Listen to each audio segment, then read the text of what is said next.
But yes, grief. Um, these 8 kids were killed by their father in April. And just last week, they held the funeral for these kids. And I happened to catch a glimpse of Kim Burrell. It's Kim Burrell, can't you tell? At this funeral. And it made me very uncomfortable, what I saw with that, not with the opening, but at the funeral. Kim Burrell, I always say I think Kim Burrell would be a perfect, like, Disney villain, even a DreamWorks villain. I just want her in some type of animated thing playing a villain. I think even if she's not intentionally that way, she just has a bit of a, just a little... There's something devilish about it. I don't know, it's like, and not necessarily that she does mean harm, even though she might. I know there's been a lot of controversy with her in the LGBT community. I know she had a lot to say about the LGBT community, and her hair has not recovered. I'm not sure what exactly Kim Burrell is doing. I don't know if she is just putting her real hair in a bun and combing some of it out in the front. I don't know if it's a half wig. She was walking around in this ghoulish orange hair with all this black hair. I mean, at least a foot tall of black hair in front of it, and the wig is just sitting atop it, and she is sitting and talking to people, just daring them, to laugh in her face. But nobody does. Nobody laughs in her face. But anyway, she is at this funeral, and she starts preaching and talking about how God doesn't make any mistakes. He's the God that makes decisions like these, that makes us walk away scratching our heads. But he is a God that doesn't have to give us all the clues. Just know that he makes no mistakes. I dare somebody lift your hands and say, ain't no mistakes in here. I dare you to say, there are no mistakes going on in this room. You got to take authority over the enemy. There are people who have to live with this for years to come. But I want you to make a decision, family. We're with you. How many of you are in here with the family today? We're not here to just spectate, be a part of a story. No, we're here for you. I don't live in Louisiana. I came from another state because I care.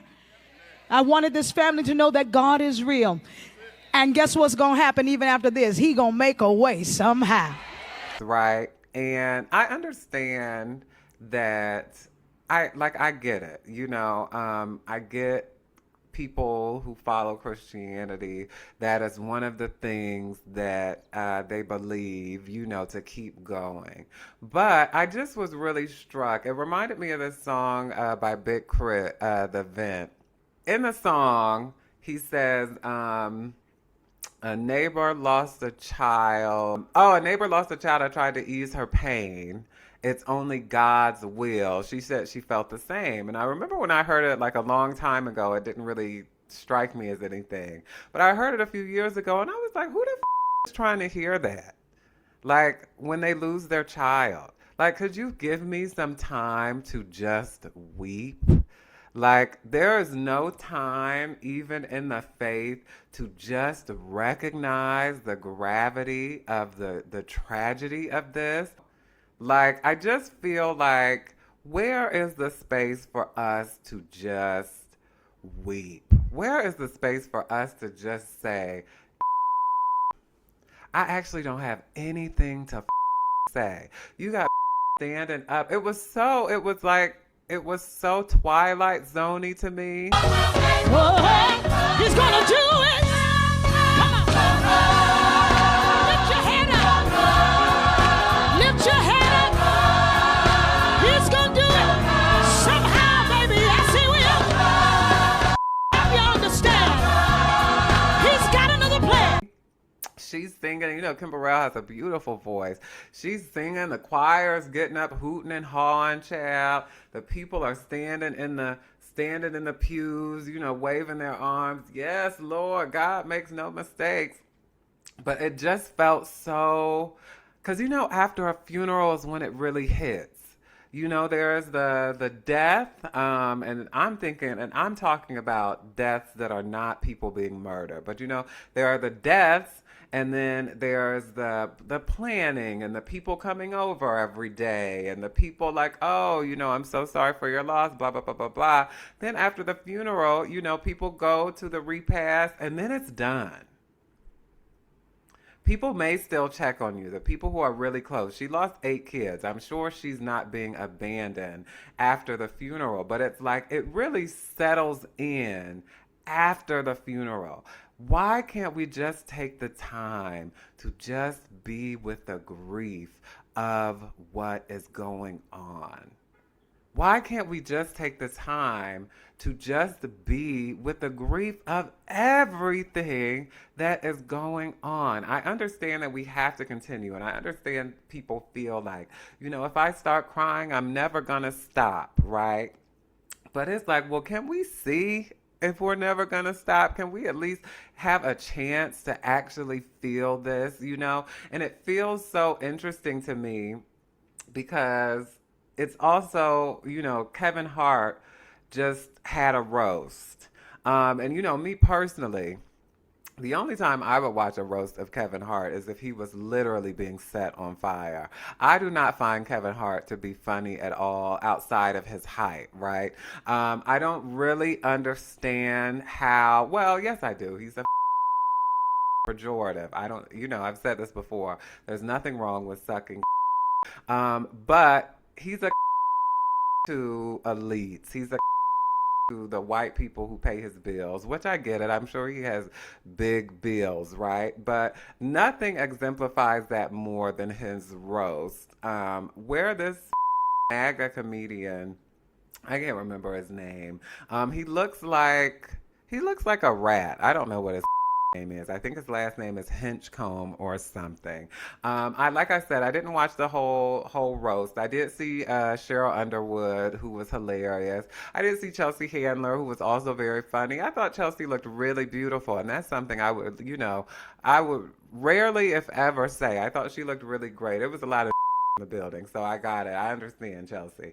But this Hitchcomb man, I'll look his name up. I'll put it up here maybe. But him is telling his jokes, not funny, by the way. None of his jokes make me laugh. I think I saw him at like well, I was not there to see him, but I think I saw clips of him like a year or two ago at like the RNC. He's literally like just a racist white dude. Telling this joke, and he tells a joke about George Floyd. Community is so proud of you right now. George Floyd is looking up at us all, laughing so hard that he can't breathe. God bless you, Kevin. God bless this room, and God bless the United States of America. Thank you. George Floyd, who was literally murdered in an extremely horrific way in 2020, and all caught on camera. Like, could you imagine dying with somebody's knee on your neck? That's not funny. Like, at what point, while we're sitting in the midst of a coup, we are a year and a half into a coup, into the second presidency of this maniac who has no desire and won't be leaving this office without any type of force, who is making sure that the Confederacy is able to get their lick back. Like, what the is funny about a roast of Kevin Hart from the Lollipop Guild? What is funny about George Floyd being murdered? And I feel like Black people are always supposed to be moving on from stuff. And I feel the same way seeing Kim Burrell, you know, You know, God makes no mistakes. If God don't do it, then it won't get done. Thank goodness these babies were killed by their father, so they don't have to go through things that adults may have to go through. Let's sing, let's dance, and let's, whatever. All right, now let the music play. I feel the same way about that I feel about this racist ass white man standing in front of this audience, this mixed audience of people, primarily black people, I'm sure, making a joke about a man who was literally killed by the police on camera for, I think, a pop or some. I think we have lost the plot completely.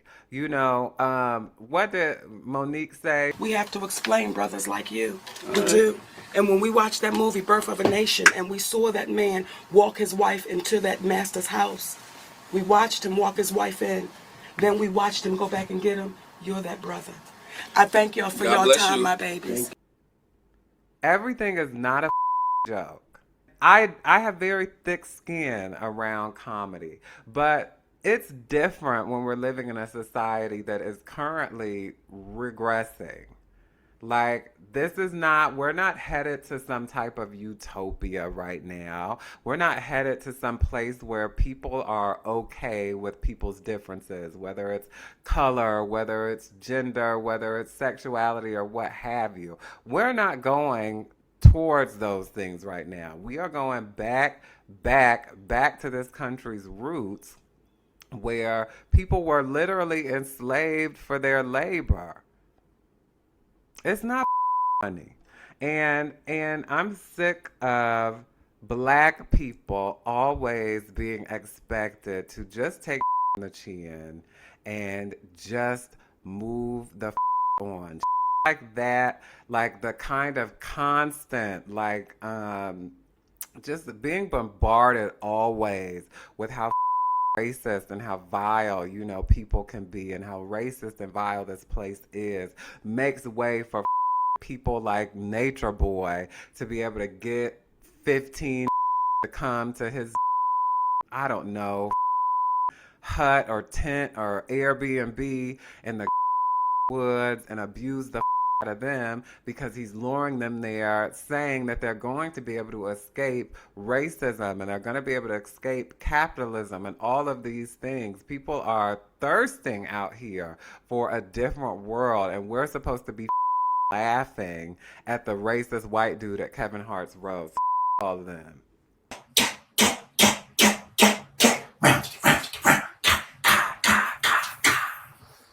Yeah.